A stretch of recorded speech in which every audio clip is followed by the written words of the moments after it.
Funding for This Is Nashville comes from you, our listeners, and Music City Prep Clinic, Nashville-based provider for PrEP and offering comprehensive sexual health services in an environment designed to be safe, professional, and shame-free. Learn more at musiccityprep.org. Quickly, before the show gets going, I just wanted to note that you are listening to a rebroadcast from over the summer.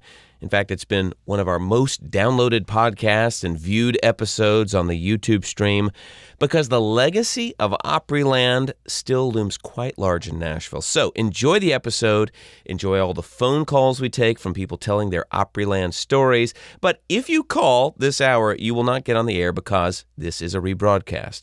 One more note, we talk a lot about a new documentary that relied on submitted home video footage from a lot of listeners. It's called A Circle Broken. The premiere at the Nashville Film Festival this weekend sold out very quickly, but the documentary is also playing at the Belcourt Theater on September 24th, next week. So enjoy that show and enjoy this one. I'm Blake Farmer, and this is Nashville. For 3 decades or so, summertime in Nashville meant a visit to the one-of-a-kind theme park set to music, Opryland. It's a place we love to miss and one whose story continues to reveal itself nearly 30 years after its closure. This hour, we're going to meet some of the people who made Opryland a singular attraction and chronicle the legacy of a theme park that set the aesthetic for Nashville's booming tourism industry. And we're going to start today's show by hopping aboard Beatrice. It was a locomotive, custom-made for the park, I believe, that ran along the Dixie line that encircled the rides and the stages. Yeah, there it is. Bring it in. So up here on the train with me is historian David Ewing. We're on this train. We're circling the park. What are we looking at as we're locomoting here? We're getting a good view of the entire park on ground level. You get to see Doo-Wah City, you get to see the Grizzly River Rampage, get the Wabash Cannonball. Oh, yeah. The skyline, everything that, kind of made Opryland fun. New Orleans area with some singing and some good food. I see it. I smell it, too. All right, we've also got filmmaker Brandon Vestal aboard this virtual train. What's going on in this park that we might not be seeing or hearing, but behind the scenes? Who's working? Well, definitely behind the scenes, we've got the dressers who are doing the costume changes for our showmen who sometimes have 12 different costumes in one show. They're about to perform, a series of 4-hour-long shows in one day in 100-degree heat. So there's a lot going on behind the scenes. I love it. All right, well, let me give a proper introduction to my guests here as we step off the train, Liv. Thank you for that. So David Ewing is a historian who we could have on a show probably every week here, a collector of Nashville memorabilia, owner of the Nashville I Wish I Knew Instagram account. Thank you. It's great to be back here, Blake, and I was the first guest on This Is Nashville back in the day. Oh, my goodness. I'm not sure I knew that bit of lore. But Brandon Vestal's a filmmaker. He's been working on a documentary about Opryland for the last 5 years or so, and it was just announced, I think, in the last week or so that A Circle Broken, as it's titled, will premiere at the Nashville Film Festival this year. Congratulations. Thank you. Well, so when you started that project that we're going to talk a lot about here, you said it was going to be a love letter to Opryland, but I'll tell you, A Circle Broken, the title sounds a little more like a breakup note. What happened along the way? Yeah, I mean, it started out as a love letter, wanting to relive my childhood. Because you grew up here in town. That's right. Grew up in Franklin and grew up going to the park every summer, like so many Nashvillians. And then in the course of the interview, you just have to follow the story. And the story turned out to be less about rides, more about America's show park. And it turned out to be about addressing the elephant in the room, which is what the heck happened to our theme park? Why was it replaced with the mall? Well, what's the short story on what happened? Well, without giving too much away, I would say it's an age-old story about selling the family farm. You don't know what you have when you inherit it, and when you make a decision based on money. The company also went public. There's a lot of players involved. There's a lot of theories, but they all culminate together in that. Great. Well, this is not a show about kind of litigating the closure of the park, so we'll leave it at that for now. But one of the claims you make in the documentary, which, for the record, I have not seen. In fact, I don't think it's fully completed because it's never done until it has to be done, right? Correct. In fact, we may be getting footage from this very interview that ends up in the documentary. I don't know. So, but you make this claim, I believe, that Opryland actually saved the Grand Ole Opry, which turns 100 years old this year. This is a story that I've not really heard. Is it true? Well, yeah, I could comfortably argue that claim. I mean, it's also a sexy claim, right? It's a great tagline. I think it's a bit of a stretch to say that it saved the Opry, as David and I were discussing in the hallway right before now. Yeah. Well, but what did it do to complement the Grand Ole Opry, which I believe at the time when the park opened, this would have been just as it moved out of the Ryman from downtown Nashville out to this sort of suburban center right there by the Opryland Hotel, this big many thousand seat theater. How did it complement the Opry? Well, the story I got from Bud Wendell, who's sort of like the father of Nashville, was that Irving Wall had visited the Astrodome. And is Irving Wall from Gaylord, the company? Yeah, Irving Wall was the CEO of WSM. WSM. Yeah. And he visited Astroworld Astrodome, which had a theme park, Astroworld. I see. And so it was the idea that Disney has its castle. Mm-hmm. The Grand Ole Opry is a castle of a larger property. Wow. Well, David Ewing, Opryland was all about nostalgia, and now it's interesting because remembering Opryland seems to be its own bit of nostalgia. You came with a hat here. Brandon handed me a mug that's got the famous map graphic of Opryland. Why is it that Opryland still pricks something with people's imaginations? Yeah, let's go back to the opening in the idea of Opryland came in 1969. Yeah. The city had just gone through metro government. It was the space age, modern and new was in, old was out. And the Grand Ole Opry had a very good year in 1969. Is that right? The three new members of the Grand Ole Opry were George Jones, Tammy Wynette, and this girl from East Tennessee named Dolly Parton. Oh, my goodness. I hadn't thought about that coinciding with this time you're planning the park. And so the idea of a theme park was really based on National Life and WSM wanting a new home for the Opry, getting out of the old unair-conditioned Ryman in downtown Nashville, which was becoming kind of a mess. And a bit of that history, the National Life piece, WSM was created essentially to market National Life insurance. Insurance, right? yes. Okay. The radio station came first and then the Grand Ole Opry. So National Life was looking for many, many years to have a brand new home of the Grand Ole Opry. And so when they hired some consultants, the consultants said, hey, have you thought about doing an amusement park? Because these consultants had just helped Walt Disney with Disneyland. I see. And they hadn't really thought of that, but they bought 380 acres of land on Pennington Bend. And they knew that they wanted the new Opry House, but they kind of got talked into, well, we're promoting country music. Wow. And they bet on Nashville. Irvin Wall, Bud Wendell, they decided that they were going to basically say that Nashville's arc is going to be big in the 70s and that we're going to bring tourists here. We're going to ride this on country music. And Opryland, which was not just like Disney because it was more music than entertainment. And they said it was going to be more entertainment than amusement. But it would highlight what they called America's music, which was country, folk, blues, jazz. That's why we had the New Orleans era. Yeah. So in 1972, so they break ground in 1970. Mayor Beverly Briley, they literally breaking ground. They have a team of mules and a plow. Just for show? That's how, just for show. Wow. It's old farmland, and that's how they broke ground. And the park opened up on Memorial Day, 1972, to lots of fanfare and lots of excitement. Yeah. If you're just tuning in, I'm Blake Farmer. This is Nashville. We're talking all about Opryland's lasting legacy today. We're also streaming on YouTube. If you prefer to switch over and watch, it's at the Nashville Public Radio YouTube page. It's youtube.com/ @WPLN.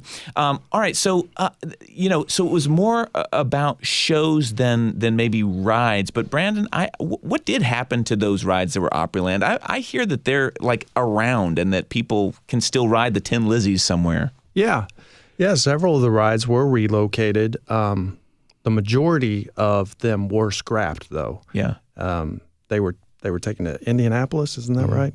And Six Flags was planning on doing something with them, but they just sat in a field for 5 years. Like a amusement park graveyard. Wow. Waiting for someone to buy them or adopt them, but a lot of it just never. They just rusted. Well, David, how did the development there of this park proceed after 72? Was it welcomed with open arms and high attendance? It was, and in fact, Bud Wendell said that he predicted kind of it would help bring more people to the Grand Ole Opry too. Yeah. That they were shooting for this million number. But if you gave people fun, and older Nashvillians remember, today we have the Zoo and the Country Music Hall of Fame and the Frisk Center and all these other big attractions. But back then we had the Hermitage and the Parthenon and Fort Nashville and a few other little things. The WSM and the Grand Ole Opry and Opryland brought a majority of the tourists into Nashville. Yeah. And so when the park opened, Nashvillians showed up, people from all over the country showed up because we are a driving distance to half of the country's population. So bus tours, church groups, all sorts of tourists. This created the modern tourist industry in Nashville. And yet kind of missed the boom times, really, of the last few decades. And we'll get to that in a moment. But Brandon, so it wasn't the rides that made the park this singular attraction. It really was all the shows, and I guess that's kind of what you found through your reporting for your documentary. And I'll say, like, as a kid, I don't remember ever wanting to wait around to go to the shows. I'm like, let's go get in line for the Screaming Delta Demon. Same as you, I'm guessing. But what did you learn about live entertainment that maybe you didn't appreciate as a 12-year-old? Well, they had the management at the time had good relations with Disney. And I thought it was really interesting that, Disney would send their people up to Opryland to see what they were doing. And the consensus was, well, we're not going to be able to recreate what you guys are doing here in Nashville because of the talent pool. One really interesting thing they did was a national tour to find talent. And Bob Whitaker described it as American Idol before American Idol. Yeah, and we have Bob Whitaker on the show coming up, and we'll hear directly from him. But yeah, it sounds like they really pulled talent from all over the country, which is kind of amazing considering this was kind of a startup. Yeah, and that talent went on to Broadway, Hollywood. There's a lot of. Kristen Chenoweth got her start at Opryland. Is that right? Mm-hmm. Like just working a show during the summer. A show called Way Out West. Is that right? Yeah. Well, so many people have made that path. I wondered, David. I was looking back because I was thinking I even remember growing up having like season passes, which would not have necessarily been something my parents would have splurged for. But then I looked, and like in 1990, I think a season pass was like $35. No, I remember buying a season pass in high school for $25, and that let you in as much as you want, and the parking pass was only $5. Yeah. And so back in the day, people literally, Opryland was Nashville's babysitter. People just left their kids at the park and then picked them up at the end, and it was fun, and it was good fun, and it was uniquely Nashville. Yeah, well, yeah, and I don't think that's how we treat theme parks these days. I'm sure the price point beyond inflation would be somewhere much higher. But it made me think: was this also kind of a park for locals more than a lot of theme parks are? It was definitely a park for locals, for people working. So many people's first jobs were in Opryland. But a lot of my friends, back then, Nashville was different in the 70s and 80s. We didn't have a lot of stuff to do, and Opryland was our entertainment. Yeah. Well, you talk about 1 million people a year visiting Opryland. They did hit that and surpass it by quite a bit, I think, at some point, right? So, it was really our big tourist attraction, but it missed, the big tourism boom of the last, decade, 2 decades. Do you see influence, though, of Opryland in today's like attractions or just the way the city presents itself to out-of-towners? I think Opryland taught us that we could be a world-class tourism city. And it also taught us kind of Southern manners and training, the people that work there, that you smiled, that you presented yourself nicely. Didn't you say there was an Opryland wave or something? When the train went by, you were supposed to stop what you were doing, turn, smile, and wave toward the people on the train. Wow. Well, so you're saying it almost taught everyone here that, well, we act a certain way for tourists because they want to have an experience when they're in Nashville. And we liked them. And Opryland was just, there's nobody that had a bad experience in Opryland. It was just always fun. Yeah.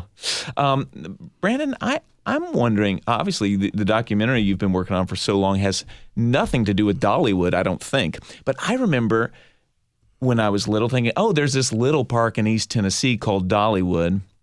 And now, I think I looked and it's like last year there were more than 4 million visitors or something like that. Like, is there anything the success of Dollywood tells us about how well Opryland would have done if it had remained open? Oh, absolutely. And I heard that Dollywood, the year after Opryland closed, the visitor count increased 600,000. Yeah. So it was pulling the same demand crowd. was there. Yeah. You know, and the park never lost money. Well, what do you hope that people get out of seeing this story of Opryland through your documentary and kind of maybe a new way than they've thought of it before? Well, so I've always thought of this project as a big family reunion, something we could all watch together and celebrate our childhood or our memories of old Nashville. But as the story progressed, I've realized that this is also Nashville's trauma. And so part of this project, while it's a celebration, really does need to address the elephant in the room. And maybe we can have some catharsis about what happened to this place. And if we celebrate it together and then go through that process together, I'm hoping we can let it go here 25 plus years later. Well, don't let it go. This is the best traffic that David Ewing gets on his Instagram account for Opryland. The Nashville, I wish I knew anything Opryland people love. But the sad thing about the trauma related to it, it closed and we didn't get to say goodbye to Opryland. They announced it was going to be closed after the season was over and then everything was just sold. It's not like they told you, this is the last year of Opryland, enjoy all the rides and everything one more time. We never got that opportunity. Well, that might explain something. Brandon Vestal's documentary is called A Circle Broken. It premieres at the Nashville Film Festival in September. David Ewing's a historian and the man behind the Nashville I Wish I Knew Instagram account. Thank you both for joining us. Thank you, Blake. Thank you. All right, so coming up, we will dig into the live show history of Opryland, including a chat with the man we just mentioned who oversaw entertainment, and also hear from some of the performers who got their start singing and dancing on Opryland's many stages. Stay with us.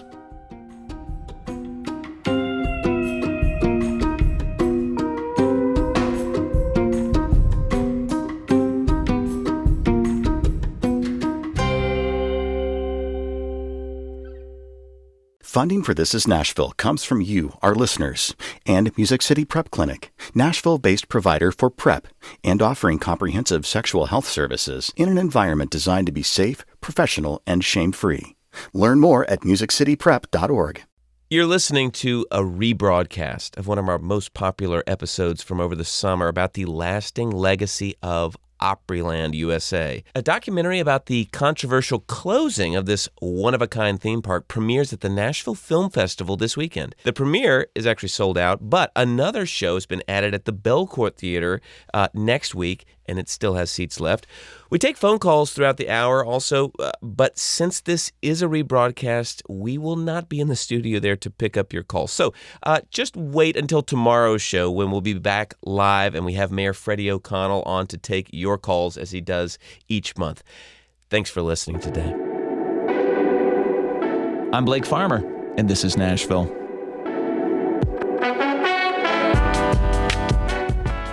We're taking a virtual visit to Opryland, the one that's on a map on this mug that Brandon Vestal, filmmaker, left with me today as a gift. Beautiful thing.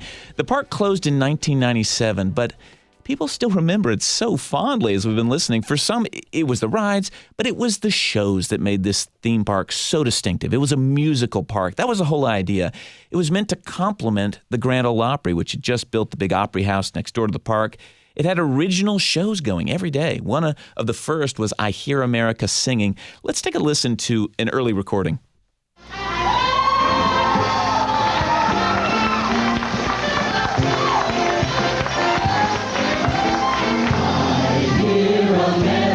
Singing the songs that for years have been bringing us closer together. We hear them wherever we go.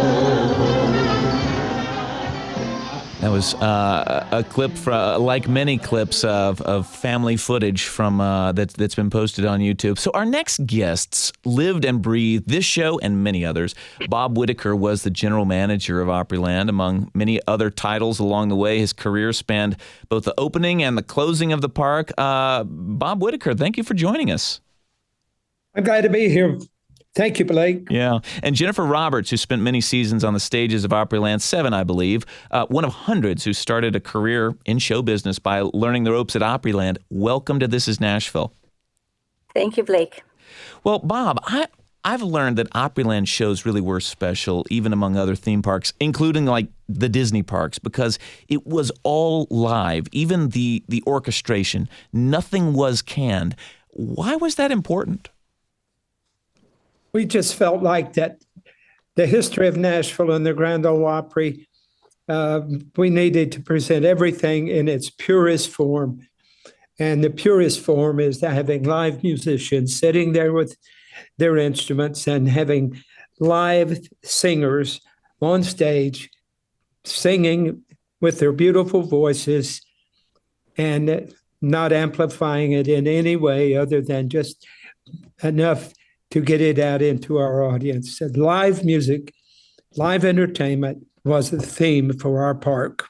Well, that's kind of a personnel issue, though. I mean, how do you find so many people to be part of these shows? Well, Brandon just mentioned that I had said that we had the original American Idol. Right. We wanted to find the very best talent that we could find to come in and present our material to our wonderful audience. So we would do an annual audition tour of anywhere from 32 to 36 cities, going from New York to Los Angeles and from Minnesota down to Florida. And we found the great talent all over this country. Well, some of that talent, I guess, is Jennifer Roberts sitting here. How did you get cast? Well, I love to tell the story that when I was 17-ish, we lived in Detroit and we had relatives in West Kentucky and Southern Illinois. So on one of our trips home, my dad really wanted us to experience the live music park. So we went to Opryland, and I remember standing in the line at the American Music Theater for an hour in the heat, looking forward to going into the air conditioning. And I remember they were bench seats, went in there, the curtain went up, the most amazing orchestra I heard right away. And then these amazing vocals, the amazing solos, and that brilliant choreography. And I knew at 17 that I wanted to work there. So fast forward, I moved to a school called Wayne State University. I had already been doing some summer stock, and I intensified my dance training, and I always had classical voice going on through that. And then I did a lot of stage productions. And one day I saw the audition brochure for Opryland on the wall at my school, and I said, I've got to go. So I raced my car from Wayne State over to, I think it was maybe Detroit Mercy, another college, and I ran in. And I think John Haywood said, we're closed for the day. It was like 3:02. And they said, oh, please, please, please let me sing. I've always wanted to work at Opryland. So they let me sing. I don't remember what I sang, but I believe that Lloyd Wells, the park musical director, had me sight read. And then I knew that Gene was going to have us dance. So I got to dance. And I remember, whatever you do, sell it, sell it, sell it, have joy. So I got the call that I was hired, and I was so thrilled. And I was put in that very show that I always wanted to be in, I Hear America Singing. So It was a thrill to go from the desire and hope to be in that show, to actually be cast in that show my very first year. Wow. Well, you put me in touch with Michael Denby Kane, who spent several years at Opryland until, he was telling me that I think at some point the Whitakers said, sorry, you're not going to be at Opryland anymore because it's time for you to go to New York City. But let's hear this clip from Michael Denby Kane. I soaked up show business at Opryland. We did television shows. Obviously, we did live performances. We did industrials. We did everything that you need to know to be in a performer in show business. And so in every way, it taught me how to conduct myself on a television set. It taught me how to conduct myself, certainly, and do 4 shows a day, and what that took, the stamina it took to do that. And then that turned into 8 shows a week on a Broadway stage. And so when I got to New York, I was prepared. Yeah, and Michael Denby Kane, Bob Whitaker, he has some very kind words, as you probably know, for you and your wife Jean, who was the choreographer way back. But Michael Denby Kane now has a dance competition, an educational organization. But Bob Whitaker, did you see these shows as the kind of training ground they ultimately became for folks like him? Well, absolutely. You can't keep the kind of talent that we put under contract in a cage. People, producers from Nashville, from New York, from California would come to Nashville and look at our shows, and they would see bright spots in those shows, and they would say, how do we get in touch with these people? Can you help us make? Yes, we saw that was an opening door. And we believe that there was a time in every entertainer's development that we needed to push them. And when we couldn't push them any further, it was time for them to move on, not to get rid of them, but to make sure that they went on and took the next step in their career as an entertainer. Well, it sounded like at some point you all realized how often this was happening and got to counting. How many people left Opryland for Broadway? Well, at one time, I think we looked at playbills and saw that there was more than 50 alumni performing in New York on Broadway stages. At a single time, you're saying? At a single time. Wow. Yes. If you're just tuning in, this is Nashville. I'm your host, Blake Farmer. We're talking about Opryland's legacy today. If you prefer to watch the show, there's actually not a ton to watch right now. It's just me because our guests this segment are remote. But we're streaming on Nashville Public Radio's YouTube page. It's youtube.com/@WPLN. In a moment, we'll start taking calls, hearing your Opryland memories. The number to join us on air is 615-760-2000. I'm here with Bob Whitaker, former GM of the park, and Jennifer Roberts, one of hundreds of performers who got their start in show business on the stages of Opryland. Jennifer Roberts, it's clear from the reunions that the bonds between these performers run way deeper than you might expect. What was it about the Opryland experience that created a pretty strong sense of community? We just all went in there eager to please, eager to work. This is what a lot of us wanted to do for a living. And so we just connected. I was in a lot of different casts, so I got to bond with different groups. We all knew that the bar was very high. There was just a genuine love and respect for each other. And I just started going to the reunions two would have been like 6 years ago. And so I just felt like I was with friends and we had never been apart. It was just an instant reconnection, bond. Some of us were really good about staying in touch over the years, but most of us were there before, social media. It was hard because people moved a lot. It was hard to stay in contact. But we've rebonded so much through Facebook and Instagram, and the bond is strong. I think it's because everybody was there to work and everybody never really felt that it was work. We worked so hard. There was just a camaraderie and it was genuine love. It was season by season, right? I mean, you're talking about running from kind of Memorial Day to Labor Day mostly. When did Bob? Do you remember when the Red Cast actually started? Was it around Memorial Day?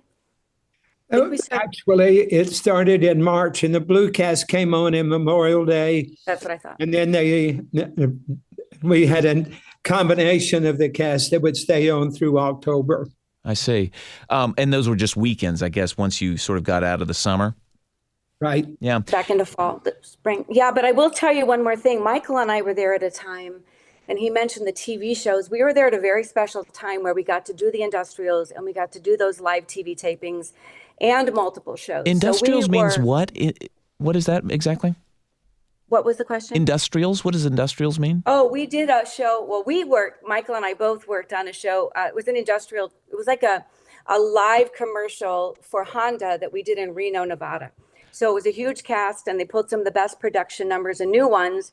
And we rehearsed long hours to put together this motivating, inspirational, longer show of the history of American music alongside the history of the Honda automobile. Oh, interesting. Or the history of automobiles. So we did a lot of those. That was the only one I did because I moved on the following year, but they did them a lot. We did convention shows.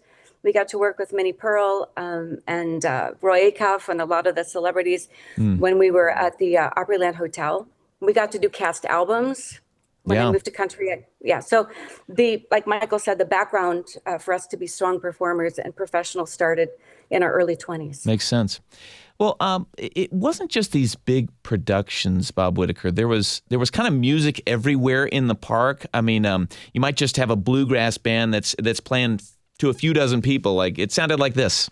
When the work's all done and the sun's taken low, put him a fiddle and a roll and the bow. Well, the kids are all sing, so keep it kind of low. Thank God I'm never boy. All right, so you've got this music just in every corner of the park, but was it all country You could music? hear that at the Hill Country Outdoor Theater. Oh, It was okay. a great little bluegrass spot, and we had those little sections all over the park, including Southern gospel, including rock and roll. It was just music everywhere. Any corner of the park, you could find someone entertaining. Now, Southern gospel, I'm not saying I think people wouldn't be surprised to hear that, but you don't typically see that as a big commercial venture. How did that come about at Opryland? Well, we had a Dixieland band in the New Orleans area, and it was themed, and it fit that the Dixieland band met the theming of New Orleans. However, we were finding after a couple of years that people would say, I love Dixieland music, and I love it for 10 minutes or 14 minutes, and then they would leave before the Dixieland band show was over.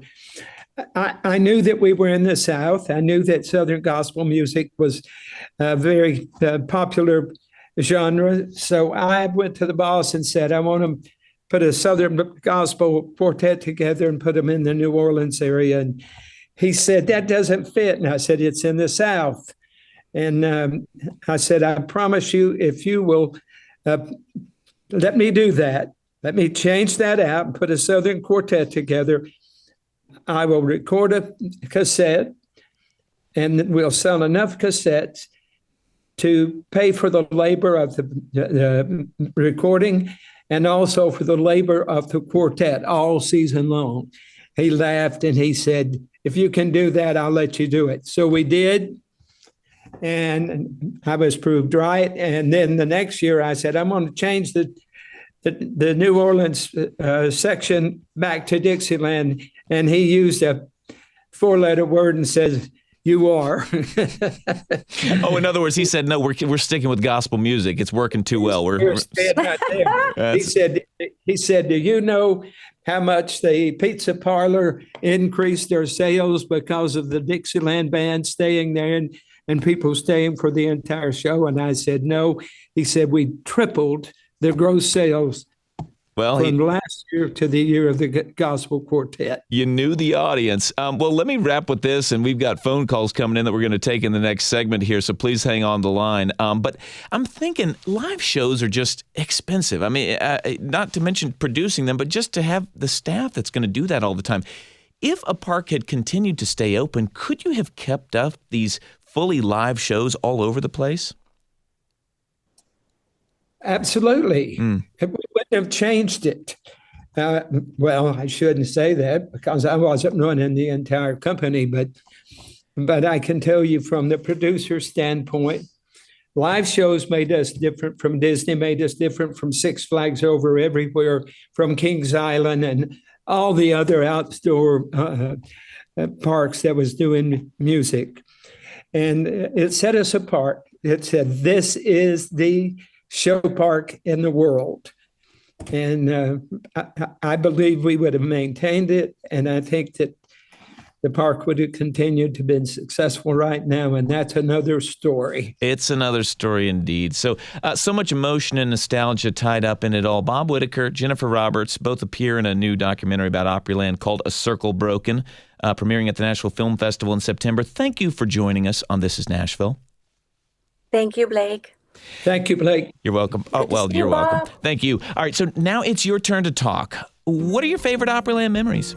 Up next, we also got some characters who cut their teeth at Opryland. We'll hear their stories and yours. Stay with us through the break. This is Nashville.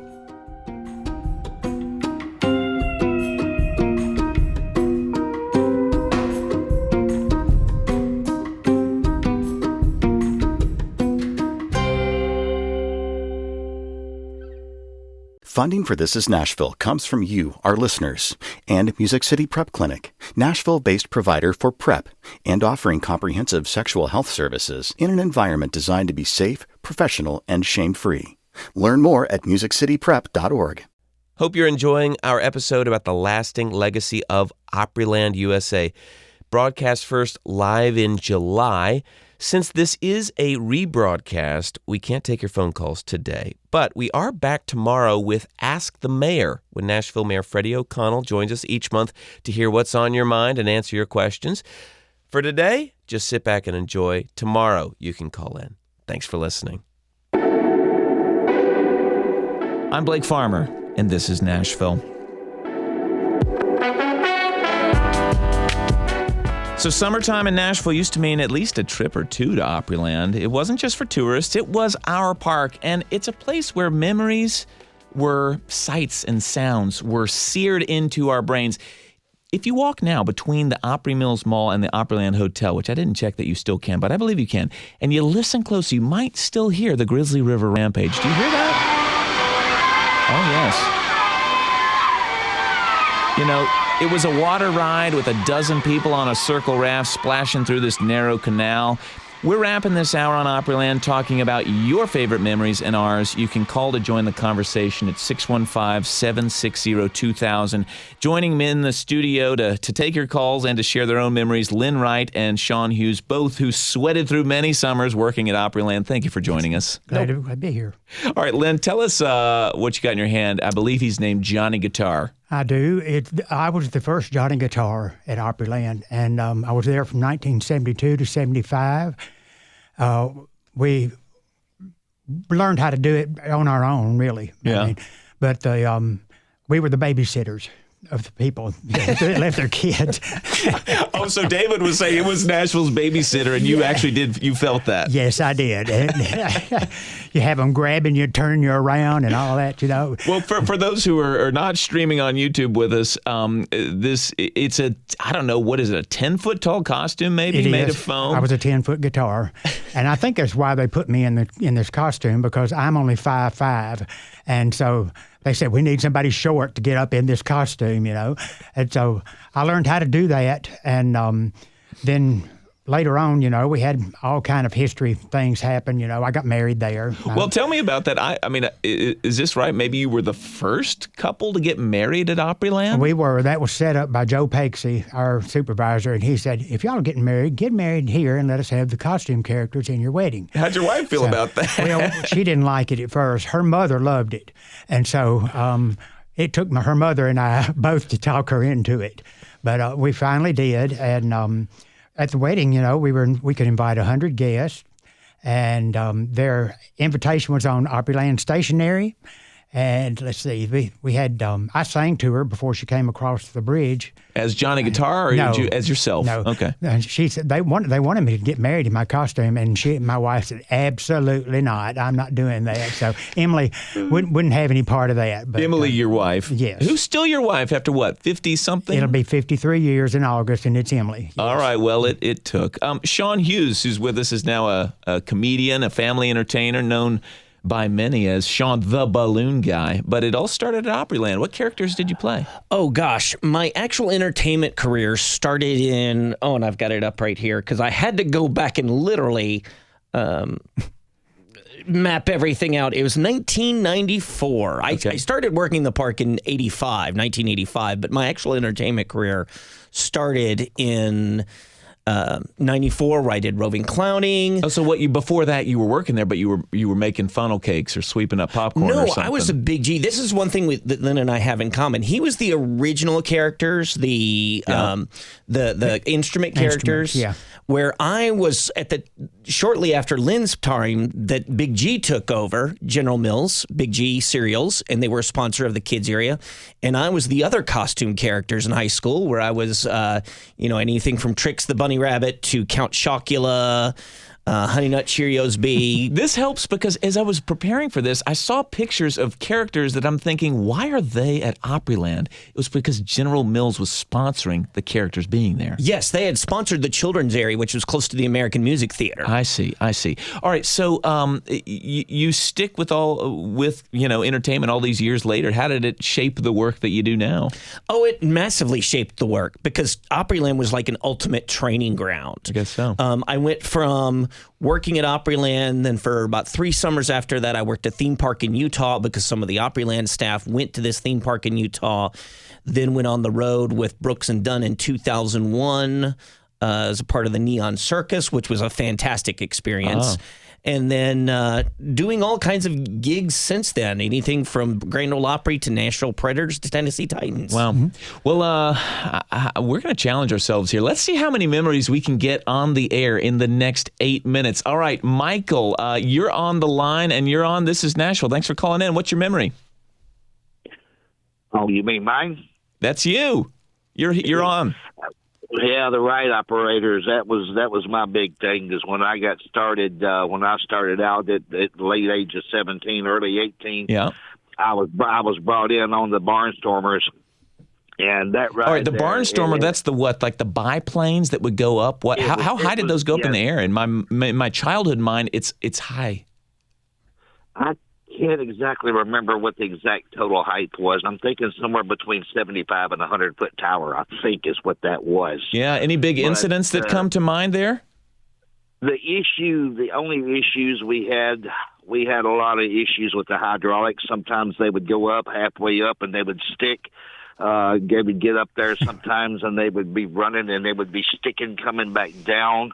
And the weather would be another issue. If the wind got up, say 15 to 20 mile an hour, the entire ride was shut down because of the cabling that was on the actual carriages. It spun you around in the air, and lightning was the other issue. Oh yeah, it was literally a big lightning rod.